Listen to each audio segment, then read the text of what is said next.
Well, it is good to be back with you again on Narrative. We have not done a live show in months because, as you'll recall, Elon Musk took us off the air, took away our live privileges.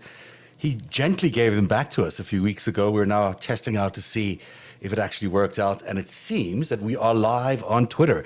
So thanks, everyone, for being patient with us as we've been ironing out these things with our friends, not so friendly, Elon Musk and company, but we're back up. So it looks to me like we're live on the air right now. If I'm not, I will find out afterwards, but there I am. I can see myself live. So what do we want, it's a big show tonight because we weren't planning to have a show, but, I woke up this morning and bemoaned to all of you that we were having democracy's last stand, that, it was an absolute defiance of any normalcy that we still have Donald Trump as a kicking, living, breathing political animal in the American political system. And yet here he is alive, running the lead of the GOP presidential campaigns.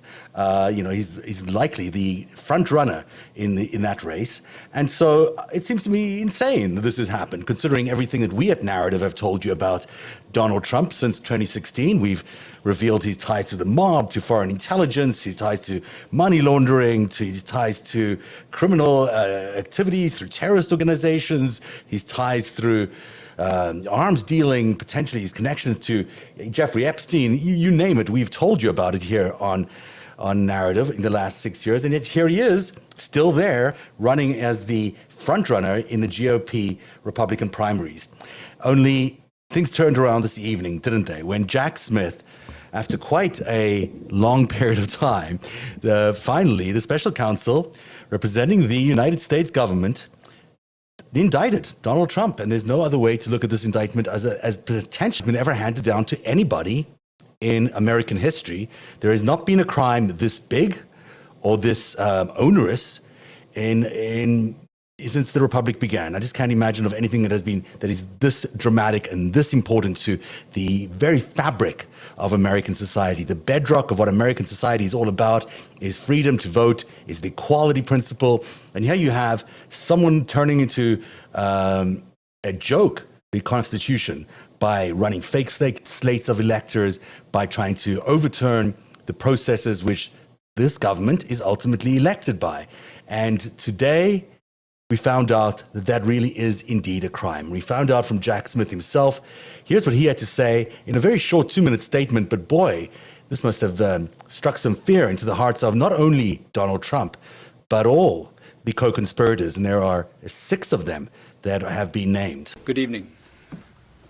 Today, an indictment was unsealed, charging Donald J. Trump with conspiring to defraud the United States, conspiring to disenfranchise voters, and conspiring and attempting to obstruct an official proceeding.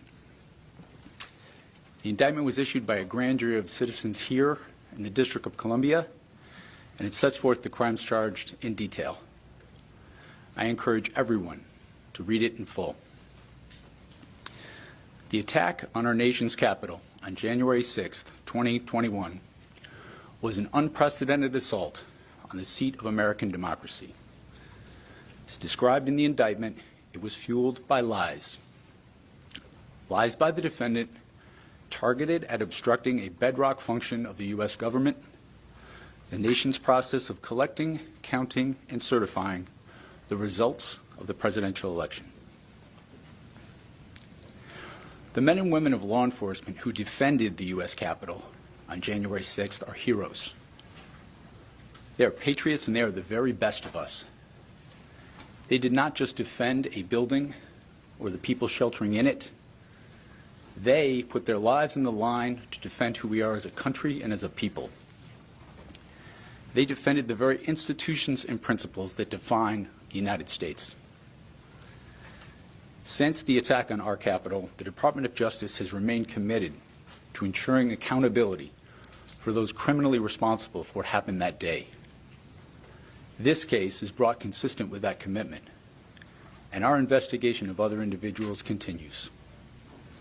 In this case, my office will seek a speedy trial so that our evidence can be tested in court and judged by a jury of citizens. In the meantime, I must emphasize that the indictment is only an allegation, and that the defendant must be presumed innocent until proven guilty beyond a reasonable doubt in a court of law. I would like to thank the members of the Federal Bureau of Investigation who are working on this investigation with my office, as well as the many career prosecutors and law enforcement agents from around the country who have worked on previous January 6th investigations. These women and men are public servants of the very highest order, and it is a privilege to work alongside them. Thank you. Now, that is a very unusual scene, of course. You don't get a special counsel getting an opportunity to indict a president of the United States ever. We're seeing something that is purely historic, something that is going to still challenge the very fabric of our democracy until we have that next election in next November, because this whole trial, the speedy trial that he anticipates he's going to have, will be rolling out during the election process itself. So we're going to have an election, and then we're going to have another election, and that'll be the one that's going on in court. So you can expect that there'll be the court of public opinion that will be trying to rule one way, and all the propaganda and all the disinformation and all the foreign influence that we've been discussing on narrative since day one will be at play there. And then there'll be the court process, the official process. Now, it could be that we'll end up with one verdict in the official process, and that Donald Trump is found guilty of these crimes, these four charges that were listed in this indictment today. However, it could mean that the court of public opinion thinks otherwise and still elects him the president of the United States, at which point he could pardon himself. He could do all sorts of things. He could fire the entire Department of Justice. He could do whatever he wanted, really, and he plans to do a lot of changes in whatever comes next. And even if it's not him who lands up being the president of the United States, if any GOP leader or a candidate wins, then guess what? They'll do the same thing, because the GOP is now being owned, lock, stock, and barrel, by foreign governments, by institutions and wealthy individuals that don't represent the will of the people at all in the United States, that really represent the will of the rich and the foreigners and the intelligence agencies and the military systems, complex, if you will, that are aiming for a world war no matter what. These are the kinds of people who are running the GOP today. These are not representatives of the American people. And yet, because of the propaganda, because of Twitter, because of Fox News, all of these organizations have been able to imprint on the American people that they are, in fact, supporters of Donald J. Trump, when they, in fact, don't know half the story about Donald J. Trump, which is, in fact, quite a fascinating story. So what Jack Smith is going to try to do in court is reveal who Donald Trump really is to the American people, and hopefully they'll listen. We, for many months, in fact, for many months right at the start of January the 6th, right after it happened, narrative was quite perplexed. We all were on the narrative regularly bemoaning the fact that nothing was being done about the key plotters in the January the 6th event, in the coup attempt. Roger Stone, amongst them, Steve Bannon, those kinds of people, Alex Jones. We were bemoaning, why weren't these people being arrested? Why was nothing happening to them? Because we had ample proof ourselves that, in fact, they were involved in the day's events. And in fact, it's interesting today that Jack Smith has not gone there. He's not gone to Roger Stone, he's not gone to Steve Bannon, and he's not gone to Alex Jones. He's not gone even to the Proud Boys and to the Oath Keepers. That will be the seditious conspiracy charges that we had anticipated he would be filing, although we said quite clearly that they might not be the charges he files. So he chose not to do the seditious conspiracy spokes of this wheel, if you will. But the rest of it is really in this. The rest of the spoken wheel conspiracy that we had been theorizing on narrative for over 2 years now was at the cause of all of this, crime spree that was going on, an absolute crime that was the takeover of the American government, the takeover of the will of the American government by these gang of thugs who had concocted various conspiracies which rolled up into one would look like the one that was charged today. Now, we're not seeing multiple conspirators being charged today. We're only seeing Donald Trump. And that's because you heard him say there at the end, speedy trial. Speedy trial is what they want. And anything more than one conspirator or one a defendant here would have meant a much longer trial. But you can see that in this spoken wheel thing that we have up here, there is the Pence card conspiracy that definitely comes up in today's indictment. There's the grift conspiracy, perhaps not a very prominent one, so we might want to take that one out. But this is the amount of money that Roger Stone and Michael Flynn made off January the 6th. There's the big lie conspiracy, and this really forms the biggest framework of the indictment, which we will try to go through in some detail tonight. And then there's also the DOJ conspiracy. And of course, there's a huge attempt there by the former president to appoint a new attorney general in order to allow all these illegal activities to take place. And then there's the false slate of electors conspiracy, which definitely plays a big role in today's indictment by Jack Smith. I'd wanted to point those out to you because I think it's important that everyone realize that this has been known, really, at least by us laymen, all the way since January the 6th itself. So this has been percolating now since 2021. It's taken some years for this to arrive in court, but it has finally arrived in court. And that long-standing principle of a former president not being able to be indicted by the DOJ, that's no longer, a sitting president, and even a former president, it's never really happened, being indicted by the DOJ, it's finally happening. It's happening before our eyes, not once, not twice, but 3 times now, potentially a 4th still coming out of Georgia. So, I ran this particular poster for one of our shows leading up to the end of the Trump era. And I called it a seditious conspiracy there because what Donald Trump was trying to do, you see that he's got 3 doors, 3 options. He could have taken the easy road out and taken the green door exit and walked out of power and everything would have been just fine. There's the I'm going to challenge everything door, which he did do, but he went quite a lot further. He went, in fact, for door number 1, which is the nuclear explosion, going nuclear. He was going to try to throw it all at risk and destroy the American system in order to maintain power, no matter what. He was going to enjoy the insurrection that would happen, and he would use the military force to then suppress that insurrection. That was clearly the goal of their plot. There's no doubt in my mind, looking back at all the video and all the elements we have, that the Trump administration and the Trump machine, backed by the powers we were talking about, those foreign powers, those rich individuals, those billionaire classes, the corporations, and the right-wing white nationalists, that all of them were in fact quite happy to see this event take place in the way that he was letting it happen. And he was backed by them. They were aware of what he was going to do, and he was going ahead with what seemed to be a nuclear option to blow up the American Constitution in order to maintain power for himself. It seems ludicrous today, as we study these things, that this was, our reality a short while ago.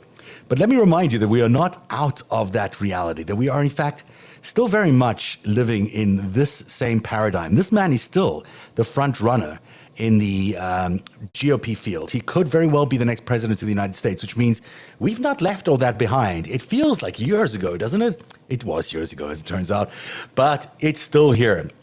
Because next November, if Donald Trump is the candidate and the nominee for the Republican Party, and if he becomes the next president of the United States, the first thing he's going to do, and the Federalist Society has said this is the first thing they are going to do for any new GOP president, is rewind the clock back to where they were on that January the 6th, and then start changing the Constitution, giving the President of the United States far more power than he's ever had in order to continue to do the dismantling of American democracy that they had wanted to do all the way back in 2016 when he was first elected. I'm going to play you a promo we did a while ago. It was must have been late January in 2021, when we compiled all these different elements that we saw as being part of this conspiracy. And we were asking the question back then, why is nothing happening? We'd argued that he should have been impeached, and indeed, the impeachment process went through. Although he was impeached, he was not found guilty by the Senate. This was the tape that we used to help people, or try to help convince people, that, in fact, this was a conspiracy that Jack Smith outlined today. I don't want to overplay the facts here, but if someone will study the president's authority in the Insurrection Act and in his ability to impose martial law. President Trump won this election, so everyone who's listening, do not be quiet. Do not be silent about this. We cannot allow this to happen before our very eyes. Philadelphia elections are crooked as a snake. That every time they close the doors and shut out the lights, they always find more Democratic votes. Trump announced Wednesday he's also pardoning his former national security advisor, Michael Flynn. People out there talking about martial law, it's like it's something that we've never done. Martial law has been instituted 64 times. And we're working closely with Congressman Mo Brooks, closely with Congressman Andy Biggs, Congressman, obviously, Paul Gosar, my great friend. We have to go all the way, and that's what's happening. And you watch what happens over the next couple of weeks. You watch what's going to come out. Watch what's going to be revealed. In the next couple of days, I think we're going to see some extraordinary historical moments. The truth is going to come out. Donald Trump will continue to be the president of the United States. As I told them 20 years ago, I tell them again, I don't know how this is going to end, but if they want to fight, they better believe they power. Appreciate you. Thank you very much. So hopefully we have this today, right? We shall see. We shall see. The fruit of thy womb, Jesus. Holy Mary, Mother of God, pray for us sinners. Mark Meadows, an actual fighter. One of Kimberly. Yes, have the courage to do the right thing. Fight.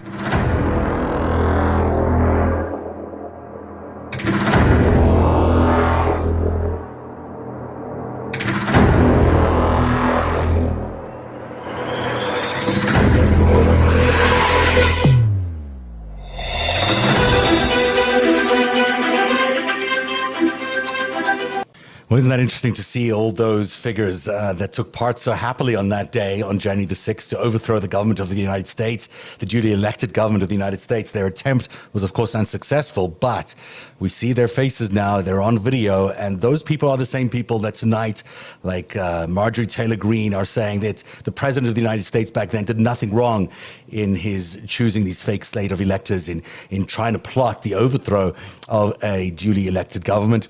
That is not how Jack Smith sees it. That is not how the majority of Americans see it, and it will be interesting to see how the judge sees it in this particular case.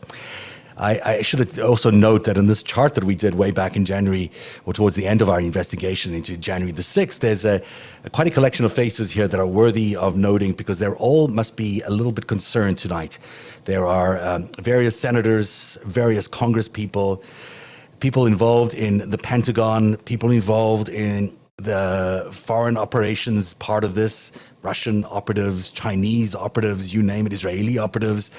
The vice president's office, obviously there were many people involved there. Ginny Thomas, remember the connection between her and this very brutal attack on our American system, the wife of a sitting Supreme Court justice, and then these various others, militias and the Moonies, whatever happened to the Moonies in this story, and various others. So just a reminder that this is a large-scale conspiracy. This involved a lot of people. It involved not only a lot of people, a lot of coordination, a lot of evidence is out there to prove that this was, in fact, a conspiracy.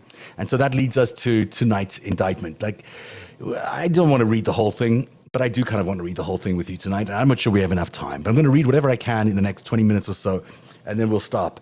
But I think it's important that everyone starts to understand exactly how serious this particular indictment is. This is nothing like we've ever seen in American history, because, frankly, it's never been done before that an American president has been indicted, and it's been done in a remarkable way. As you'll tell from my reading this tonight, that Jack Smith is doing what is known as a speaking indictment, which is kind of a just the way it happened kind of indictment. It's unusual. It's not normal legalese, but it helps the average consumer, the average reader like you and I, to understand what's going on. But it is, some people say not the best way to do these things. But let's begin by taking us to page 1 here.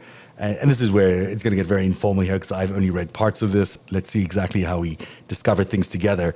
In the United States District Court for the District of Columbia, United States of America versus Donald J. Trump, just one defendant, even though there are many co-conspirators in this case. There's a criminal number grand jury original. This means the grand jury is the people who are actually indicting President Donald Trump, but it's not Jack Smith per se, although it is his prosecution. There are 4 counts here. Count 1, 18 U.S.C., count 371, a conspiracy to defraud the United States. Count 2, a conspiracy to obstruct an official proceeding. That's 18 U.S.C. 1512K. There's count 3, which is 18 U.S.C. 1512C, 2 and 2. I'm not sure what that is. There's obstruction and attempting to obstruct an official proceeding. And then there's the conspiracy against the rights, which I believe is against the voting rights of Americans who were defrauded in various states of their ability or to have their votes counted, or an attempt to defraud them. But you're seeing that he's staying away from seditious conspiracy, because really his words that day, some people say, could be interpreted as him just exercising his free speech. But what's not free speech is lying and exercising this the lies in order to achieve your conspiracy's goals. In other words, you can lie in public. You can lie in public to your followers and say anything you want to that is untrue. But to then take those rules and then that lie and you try to use it internally in order to commit a crime, well, that's not acceptable, according to Jack Smith and the grand jury here. So the grand jury charges that at all times material to this indictment on or about the dates and the approximate time stated below.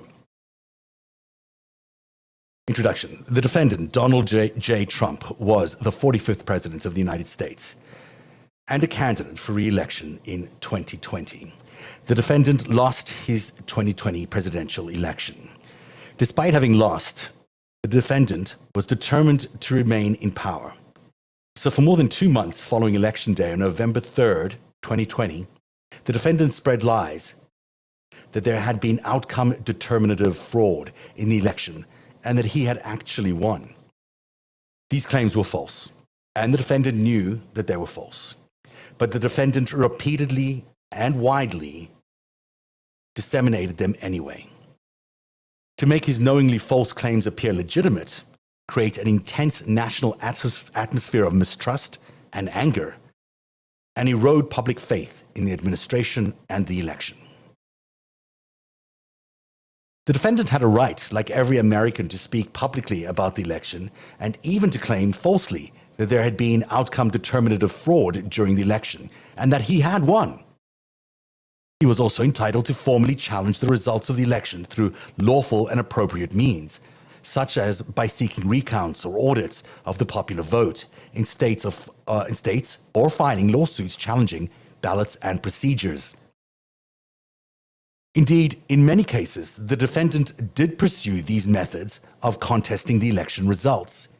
These efforts to change the outcome in any state through recounts, audits, or legal challenges were uniformly unsuccessful. 4. Shortly after Election Day, the defendant also pursued unlawful means of discounting legitimate votes and subverting the election results. In so doing, the defendant perpetrated 3 criminal conspiracies. A conspiracy to defraud the United States by using dishonesty, fraud, and deceit to impair, obstruct, and defeat the lawful federal government function by which the results of the presidential election are collected, counted, and certified by the federal governments in violation of 18 U.S.C. 371. B. A conspiracy to corruptly obstruct and impede the January 6 congressional proceedings, at which the collected results of the presidential elections are counted and certified, the certification proceeding, in violation of 18 U.S.C. count 1512K. And the third conspiracy, a conspiracy against the rights to vote and to have one's vote counted in violation of 18 U.S.C. 241. I'm going to leave it up for a second so you can take a look at this.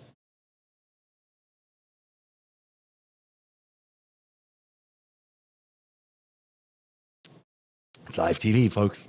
Gotta blow my nose sometimes.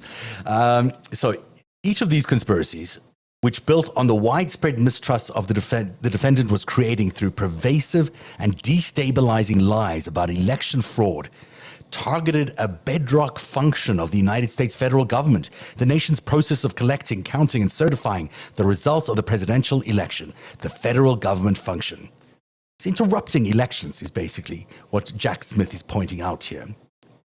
Count number one. This is a conspiracy to defraud the United States. The allegation contains in paragraphs 1 through 4 of the indictment are re-alleged and fully incorporated here by reference. The conspiracy, from on or about November 14, 2020 through on or about January the 20th, 2021, in the District of Columbia and elsewhere, the defendant Donald J. Trump did knowingly combine, conspire, confederate, and agree with co-conspirators, known and unknown to the grand jury, to defraud the United States by using dishonesty, fraud, and deceit to impair, obstruct, and defeat the lawful federal government function by which the results of the presidential election are collected, counted, and certified by the federal government. The purpose of the conspiracy, 7. The purpose of the conspiracy was to overturn the legitimate results of the 2020 presidential election by using knowingly false claims of election fraud to obstruct the federal government function by which those results are collected, counted, and certified. The defendant's co-conspirators, 8. The defendant enlisted co-conspirators to assist in his criminal efforts to overturn the legitimate results of the 2020 presidential elections and retain power. Among these were co-conspirator number 1, an attorney who was willing to spread knowingly false claims and pursue strategies that the defendant's 2020 re-election campaign attorneys would not.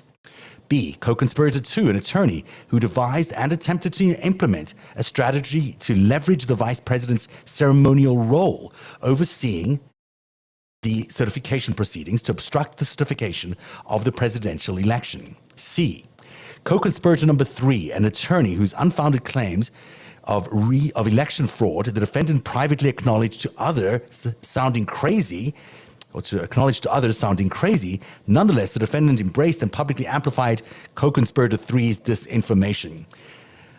Co-conspirator 4, a Justice Department official who worked on civil matters and who, with the defendant, attempted to use the Justice Department to open sham election crime investigations and influence state legislatures with knowingly false claims of election fraud. E. Co-conspirator number 5, an attorney who assisted in devising and attempting to implement a plan to submit fraudulent slates of presidential electors to obstruct the certification proceedings. And F. Co-conspirator 6, a political consultant who helped implement a plan to submit fraudulent slates of presidential electors to obstruct the certification proceedings. Well, who are those people? We know the names of at least 5 of the 6, which is not bad. We'll find out the 6 as time goes on. But if I find it here, just give me a second to pull it up. There are names, well-known names, attached to each of these defendants. So the way I'm going to do this is just pop it up here. I'll read the descriptions as they are contained in the indictment, and you can see how they match the names you see on the screen now. So again, to repeat myself, I apologize for this. I should have done this earlier, but co-conspirator 1, we believe, is Rudy Giuliani, an attorney who was willing to spread knowingly false claims and pursue strategies that the defendant's 2020 re-election campaign attorneys would not. That is who number 1 is. Co-conspirator number 2, an attorney who devised and attempted to implement a strategy to leverage the vice president's ceremonial role, overseeing the certification proceedings to obstruct the certification of the presidential elections. And that is John Eastman. John Eastman, who we saw recently in a California court, arguing that he was just making up, theories for the president to consider. He wasn't actually trying to plan the overthrow of the government. Number 3 there is Sidney Powell. She's described here as an attorney whose unfounded claims of election fraud the defendant privately acknowledged to others sounded crazy. Nonetheless, the defendant embraced and publicly amplified co-conspirators 3's disinformation.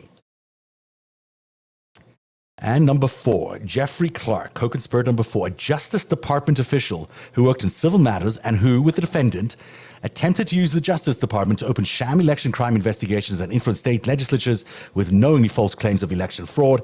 And number 5 there, Kenneth Chesborough, an attorney who assisted in devising and attempting to implement a plan to submit fraudulent slates of presidential electors to obstruct the certification proceedings. I do not know who number 6 is. There are names floating around, but I'm not sure who they are, so I'm going to pretend that I don't know, because I don't know. And so those are the 5, or at least 6 names 6 people that are co-conspirators. So these are people who still could be charged. You know, if you're John Eastman tonight, you're thinking, Jack Smith's coming after me at some point. If you're Rudy Giuliani, Sidney Powell, this is not a good night. If the president of the United States is being charged with this crime, you better believe they're coming after you, either for some sort of deal, maybe a plea deal, or they're going to come after you because you are part of this great conspiracy, this worst crime ever committed in the United States, the first political crime in the United States. Let's turn back to the indictment. We'll read a little bit more, and then we will sign off before 11 tonight, just so tonight's was just a test show, but I just couldn't resist doing it on this. But let's take a look here at the federal government function. So the federal government function, by which the results of the election for President of the United States are collected, counted, and certified, and was established through the Constitution and the Electoral Count Act, the ECA, a federal law enacted in 1887.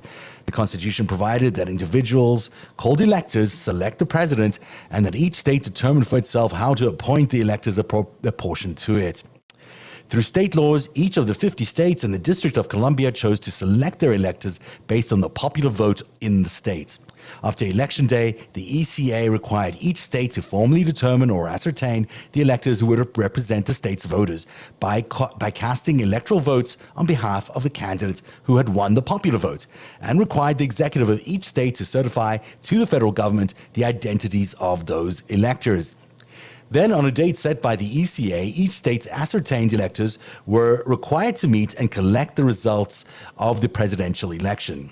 That is, to cast electoral votes based on their state's popular vote, and to send their electoral votes along with the state's executive's certification that they were the state's legitimate electors in the United States Congress to be counted and certified in an official proceeding. Finally, the Constitution and ECA required that on the 6th of January following Election Day, the Congress meet in a joint session for certification proceedings, presided over by the Vice President or the President of the Senate, to count the electoral votes, resolve any objections, and announce the result, thus certifying the winner of the presidential election as President-elect.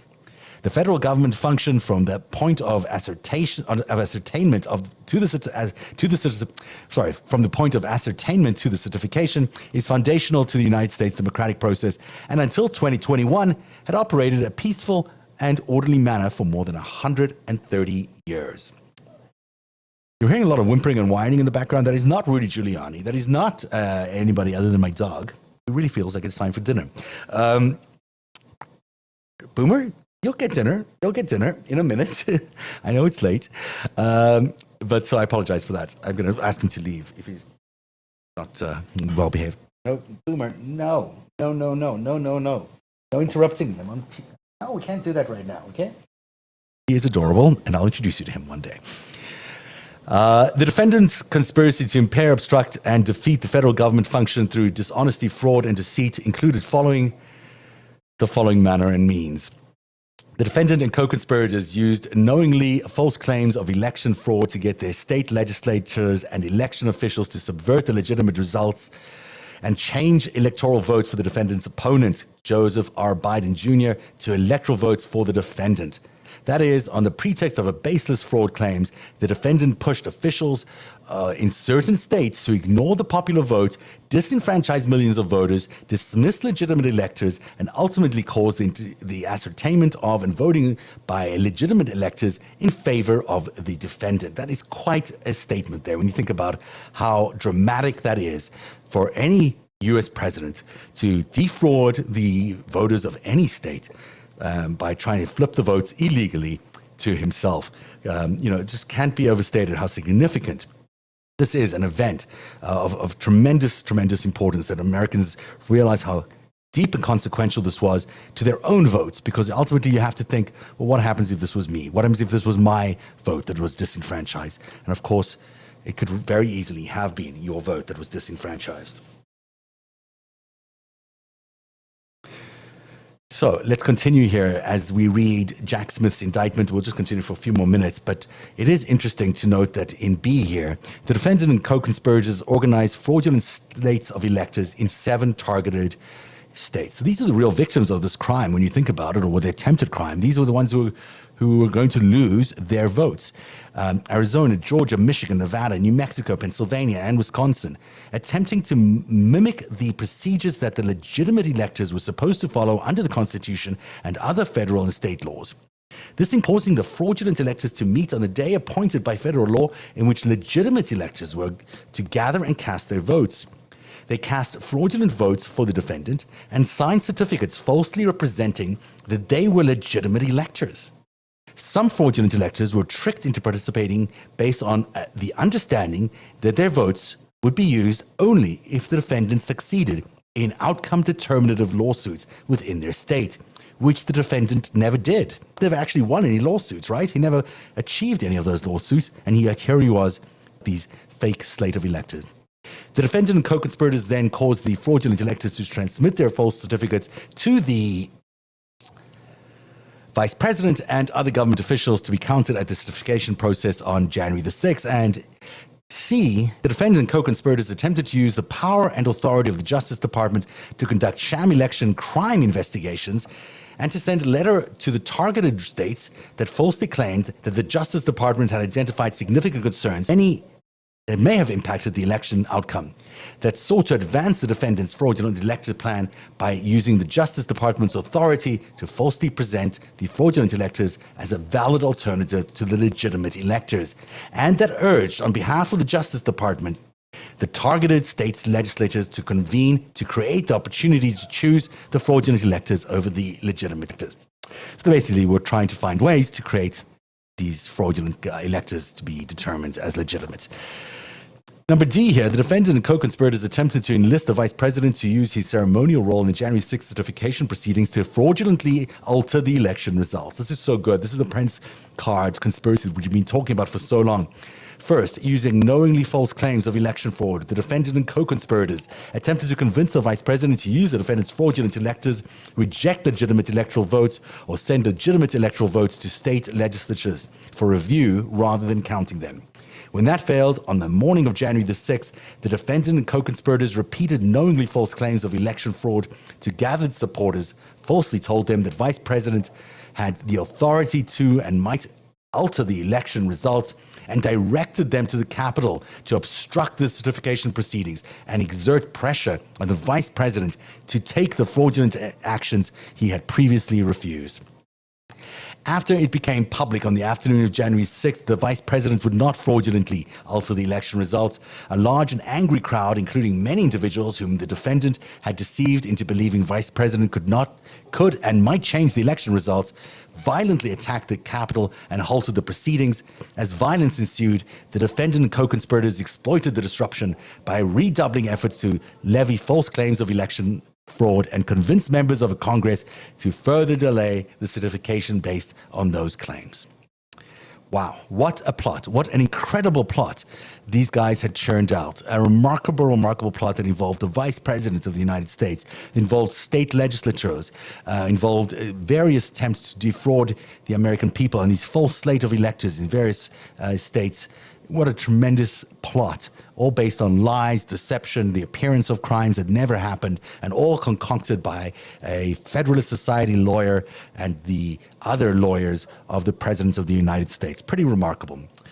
All right, my dog is having quite a field day. He's not used to me doing shows. So I'll come back in about 1 minute and read you a little bit more. I'm just going to find ways to silence him. Not that I like to do that, but, stand by, everybody. I'll be right back.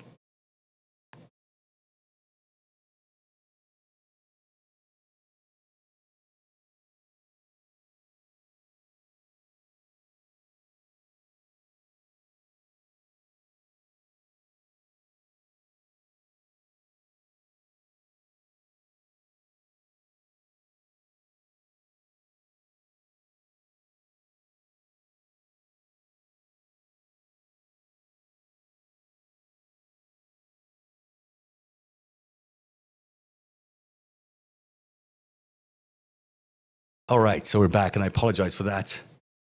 He's the cutest little thing in the world, but he does like his attention. Who doesn't like attention? We all like attention.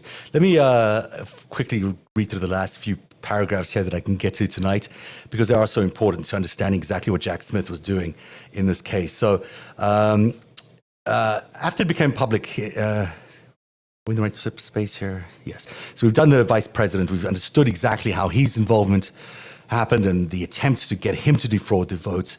And then here it goes on to E, where it says, after it became public on the afternoon of January 6th, the vice president would not fraud. Oh, we've done this, right?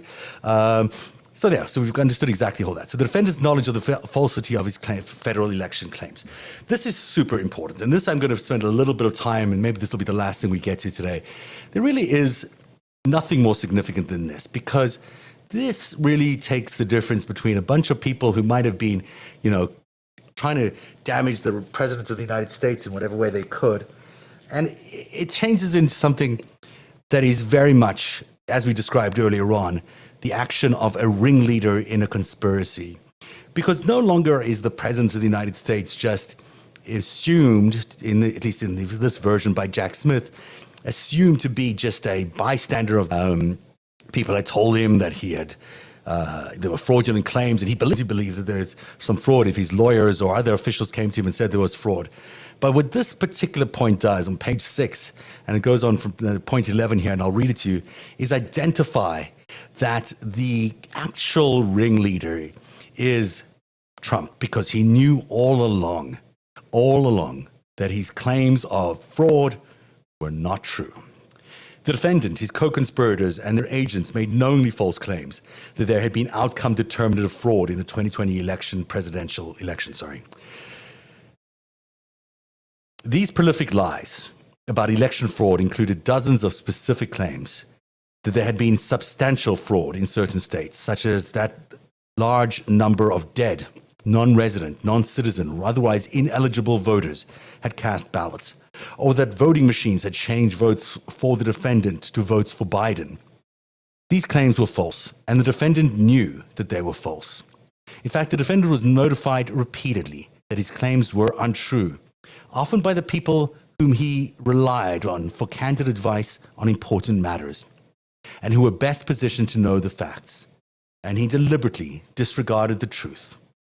For instance, the defendant's vice president, who personally stood to gain by remaining in office as part of the defendant's ticket, and whom the defendant asked to study fraud allegations, told the defendant that he had seen no evidence of outcome determinative fraud. The senior leaders of the Justice Department, appointed by the defendant and responsible for investigating credible allegations of election crimes, told the defendant on multiple occasions that various allegations of fraud were unsupported. C. The Director of National Intelligence, the defendant's principal advisor on intelligence matters related to national security, disabused the defendant of the notion that the intelligence community's findings regarding foreign interference would change the outcome of the election. D.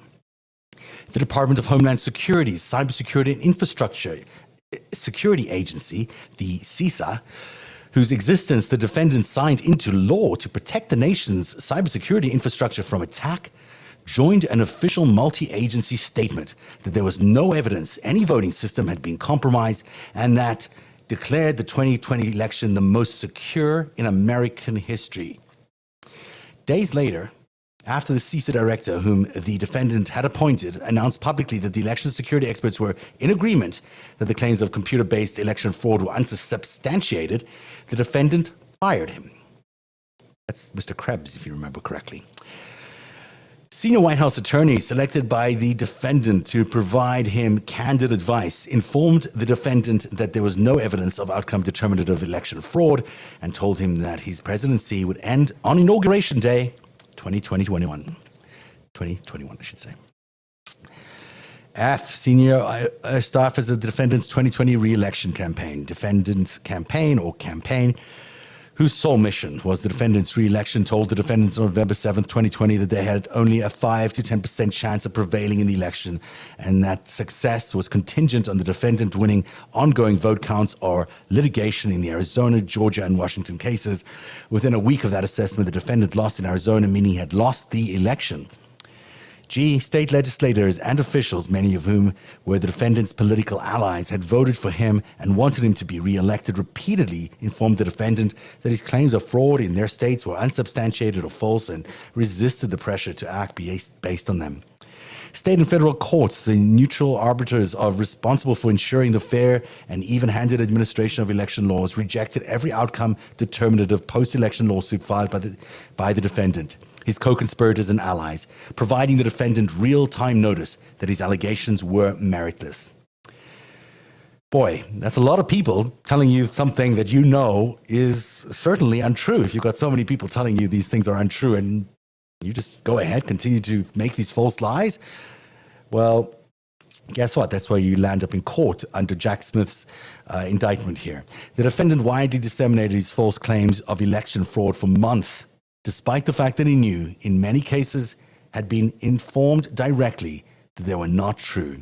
The defendant's knowingly false statements were integral to his criminal plans to defeat the federal government's functions, obstruct the certification, and interfere with others' rights to vote and have their votes counted. He made these knowingly false claims throughout the post-election time period, including those below that he made immediately before the attack on the Capitol on January the 6th. The defendant's insinuation that more than 10,000 dead voters had voted in Georgia just 4 days earlier, Georgia's Secretary of State had explained to the defendant that this was false. The defendant asserted that there had been 205,000 more votes than voters in Pennsylvania. The defendant's acting attorney general and acting deputy attorney general had explained to him that this was false. The defendant said that there had been a suspicious vote dump in Detroit, Michigan. The defendant's attorney general had explained to the defendant that this was false. And the defendant's allies in the Michigan state legislature, the speakers of the House of Representatives and majority leader of the Senate, had publicly announced that there was no evidence to substantiate fraud in the state. The defendant claimed that there had been tens of thousands of double votes and other frauds in Nevada. The Nevada Secretary of State had previously rebutted the defendant's fraud claims by publicly posting a facts versus myths document explaining that Nevada judges had reviewed and rejected them, and the Nevada Supreme Court had rendered a decision denying such claims. The defendant said that more than 30,000 non-citizens had voted in Arizona. The defendant's own campaign manager had explained to him that such claims were false, and the Speaker of the Arizona House of Representatives, who had supported the defendant in the election, had issued a public statement that there was no evidence of substantial fraud in Arizona. And F, the defendant asserted that voting machines in various contested states had switched votes from defendant to Biden. The defendant's attorney general, acting attorney general, and acting deputy attorney general all had explained to him that this was false, and numerous recounts and audits had confirmed the accuracy of voting machines. I'm going to end there because there is much more to this, but I'm sure you will want to read all of this by yourself. But I also think that we might do a follow-up show where we continue to read it perhaps in a more organized way than we are doing tonight. But you can see where this is all going. You know, we are seeing now a culmination of several years of investigation by Jack Smith, by the DOJ, by the FBI, by independent media like myself, where it's become clear to everyone who's investigated this is an attempt to overthrow the government of the United States, and was organized by the outgoing president. That the very person whose job it is to rule under the rule of law and to hand over peacefully the reins of government failed to do so. In fact, he was trying to obstruct it all the way, and then at the very end was attempting to use violence, deceit, lies, anything he could in order to create a situation where martial law could be implemented and that they could overtake the will of the people and establish a real dictatorship in the United States of America. I don't think any of that is hyperbole at this point. We really do know that he attempted to establish a different rule of law here, a rule of law where he was the king. He was in charge of the United States and would stay in charge of the United States for as long as he deemed necessary. This is the kind of person that is now leading the GOP candidacy, the primary race for the nominee of the Republican Party by a long shot. And to make it even more scary, even if Donald Trump doesn't ultimately run in the primaries and chooses to, contest these court cases, and maybe even make some sort of deal not to have to deal with these cases if he doesn't run. It's clear to me that DeSantis and others in the race are already there for the very purpose that Trump was there originally, to create a dictatorship out of the United States of America. And that means that even if Trump isn't the candidate, it was in the nominee who prevails in the primaries, whoever is the nominee, and you can bet your bottom dollar that Ron DeSantis is pretty happy tonight because he thinks this is going to help him become the president of the United States. Ron DeSantis is just as complicit, just as integrated into the same corrupt systems of foreign intelligence, the mob, and everybody else that's kept Donald Trump in power and got Donald Trump in power. Well, that's how we got Ron DeSantis, the very, very same people. My commitment to your narrative this year, and this is the first attempt, we just did a test show because we've been taken off the air first by Elon Musk. Now we're back on the air. We just wanted to see what it would feel like to get back on the air. No explanation as to why Elon Musk has decided to do that, but the fact that he has is pleasing enough, and we're here. We are not supporters of Elon Musk in any way on this show. We're not supporters of Donald Trump on this show, not because we don't like them as individuals, although we're beginning to really dislike them, but also because these guys are operating for foreign intelligence in a lot of ways, are operating for factions outside of the United States, people who don't have the votes, people who are fearful of the United States rule of law, people who want to see the American system of democracy diminished in favor of the rising authoritarianism that China is proposing around the world. This is something that we cannot support as an organization, as a news organization, and myself as an individual. But we do support their right to continue to operate in a democracy in whatever way they can, as long as our democracy prevails in catching them if they're committing crimes. And indeed, here they are committing crimes. This is not the only one that he's alleged to commit. There's, of course, several espionage charges being laid against Donald Trump. There are more charges to come out of Georgia. It is going to be an interesting year. But for narrative, it is imperative that we stay as focused as we were back in 2016 and as we were in 2020. In 2016, we were the only ones, remember, that were saying that Donald Trump is a front, is an asset for, or at least an agent for the for Russia and other states.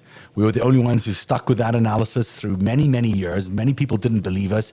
And when Mueller came around, a lot of people were very happy to say, hey, Zev, you were wrong about all these things. But in fact, I wasn't wrong. I was right. So was Robert Mueller in some ways, although he was limited in the way he was investigating things. And we found out consequently through the Senate Investigation Committee, the Intelligence Committee, that in fact a lot of what we had been reporting on narrative was correct. And as we head into the 2020 elections, I was able to identify the enemies of democracy, a group of nations and other interests, networks, forces, and some of domestic people had joined forces in order to conspire to end democracy. And we profiled the enemies of democracy, the Council for National Policy, and explained the role of Leonard Leo and the Federalist Society. These are the things that we alone did in those years, in 2016 to 2020, when very few people were interested in covering all of this stuff. Then came 2021 and the Jan 6 attempts. We were among the first to warn that Donald Trump was going to do something really dangerous as we were heading towards January the 6th. We were the first, if I'm not mistaken, to call for Donald Trump to be impeached at 3 p.m. on January the 6th. And we have steadfastly investigated January the 6th throughout a year when the FBI was not interested in investigating the leadership of January the 6th.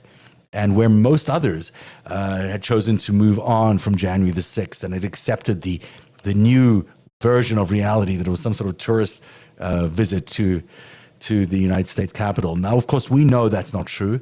And we, for a whole year, 53 episodes, if I'm not mistaken, of investigation into January 6th persevered. And then finally, the Congress announced that they were going to do their investigation. So, it's true that the congressional investigation led to Jack Smith, but it is also true the narratives investigation led up to the congressional investigation.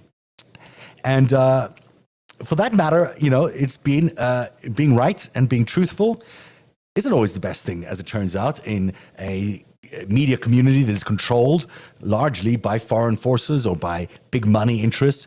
If you're telling the truth to power, as we have been telling the truth to power, you're often isolated by those powers, and often you find yourself, the victims of reputational attacks or reputational assaults. And that is, in fact, what happened to Narrative for doing the very job that we had set ourselves out to do, to tell you the truth about what was going on at this pivotal time in history. And that is where we land up today, where we are asking you for your donations to keep going. It's been very, very difficult to continue through all these attacks. I won't describe all the attacks. Some of them have been very personal and painful in nature, and some of them have not. Some of them have been about, just discrediting me or trying to discredit me. All of them have been false, but many of them have been directly hurtful to me, especially when it comes to funding for Narrative. So the only way we get to fund Narrative is if you at home support Narrative. You have to discount what many people have told you on Twitter, and people you might like, but people who are dealt wrong and still operating for foreign interests and big interests, and judge us for the merits of what we're worth and the work we have done, which no one can argue has been the most accurate and forward-leaning of all the investigations into what has happened to democracy since 2016. And so we're appealing to you to please help us continue, because I might have signed off this year and thought nothing of it, and then tried to find some other work and gone and done something else, except for the fact that now Donald Trump is the front runner of the elections, for the elections in general, but also for the Republican Party. That particular, reality dawned on me just last week when I thought, well, you can try to do something else. And I was like, this guy's leading. This guy's going to win. If we don't have the kind of spotlight that Narrative has given Donald Trump since 2016, if we don't focus as narrowly and as critically as we did from day one of his administration, we started in December 2016, even before he took out office, and we've focused on him like a laser, and we've been able to stop so much of what they were trying to do.